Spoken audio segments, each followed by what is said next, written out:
Hey Madness, Ryan McKinnell, sitting down with Curran, Jeff Curran, the Big Frog. How you doing today? I'm good. How are you? Good, man. Wanted to talk to you about your upcoming fight in December with Uriah Faber. What are your feelings on the widely considered one of the best 145ers in the world? Well, I'm really stoked about it. I mean, I'm more happy now after this weekend. I heard that kid Yamamoto fought Bibiano Fernandez, who is Bibiano's one of the fights that Faber was able to, take and get a win against, and one of his more prestigious fights. And I never thought much of Bibiano Fernandez. Right. He fought Yamamoto. Yamamoto just beat him. It was a decision, and that to me says a lot. So now I'm thinking, Faber's going to be tough. He's going to be one hell of a fight, and I'm just looking forward to 2.5, 3 months of hard training. I can't wait to get at it. Just kind of holding back this last week and a half, waiting to kick it. You kind of just relaxing right now? I'm doing my normal training. I'm just not focused on my diet. I'm not focused on, strategy training. I'm just kind of doing my normal everyday grapple, spar, run, wrestle, these kind of things, and trying to keep it more laid back, so at least I can sleep at night a little bit better for the next couple of weeks. Right. I guess sticking in line with sleeping better, you're going to be a busy man here coming up. We were talking, you're opening a new gym. Why don't you tell us about that? We're opening a 20,000 square foot gym. It's actually going to end up being about 26,000 square feet all said and done with second story type stuff. It's about a year away. I mean, the preliminary process is the more stress part, which is happening right now, financing and designing the plans and the floor plan, because what I come up with now is pretty much what I'm going to get then. So that's a little stressful, but I'm clearing the plate. I'm putting that all aside. I'm going to have 2.5 months of no stress, just training, hopefully. I mean, there's still a business side to what I do, but I've got people, I got people and staff and family and friends and stuff to handle that. So. Well, that's the thing, is you have experience behind you. It's not like this is your first rodeo, so to speak, with opening a gym. You've been training in the Chicagoland area for a long time. Yeah, it's not the first horse I've rode. Right. And I have an awesome staff of guys. I've got plenty of help that volunteers. I've got, not just my staff, but my wife and my family. Everybody is just so behind me doing this. They've seen for 10 years my career just kind of, go up and down and just kind of, plateau at times because the fights weren't available, the right prestigious fight. And Faber, to me, a year ago, I remember watching a guy on MSNBC on Warrior Nation. Warrior Nation, yep. I said to my wife, I said, I got to beat that guy. I got to fight in Faber. And I knew him beforehand, but it's like, this is the guy that's getting exposure. Why? West Coast, Midwest, I don't know.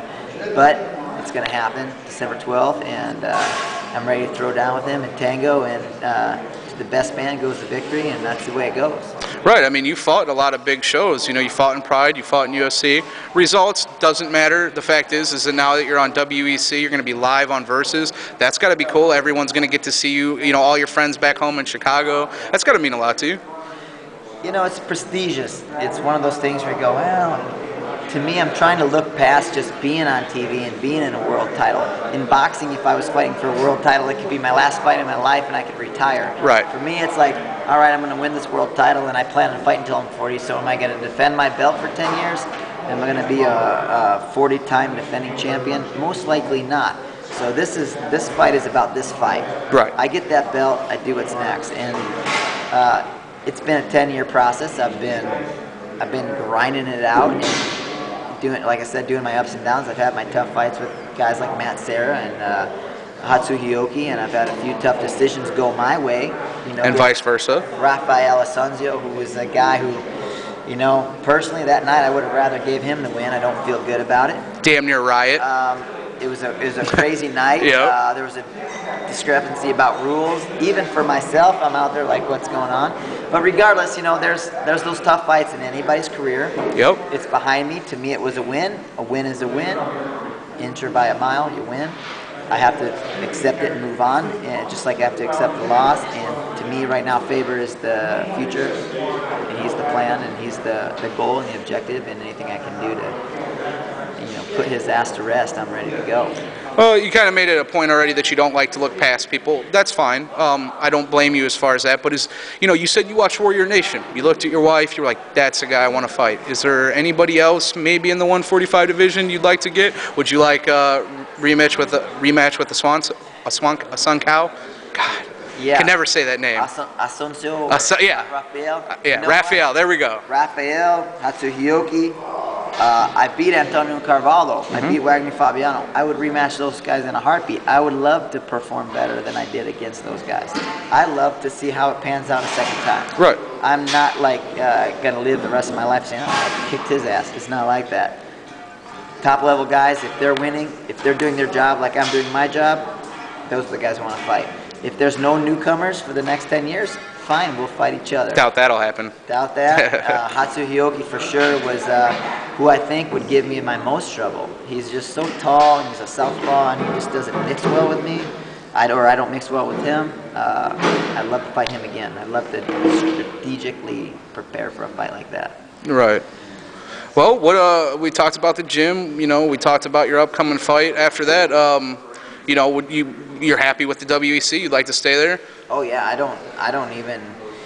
I have no interest or intention of going elsewhere. I mean, if they want to build the division, win or lose against Faber, I'm on their team. I'm going to stick by them, and I'm going to fight my ass off to get to that top, whether it happens with Faber or it happens a year from now or 2 years from now or never.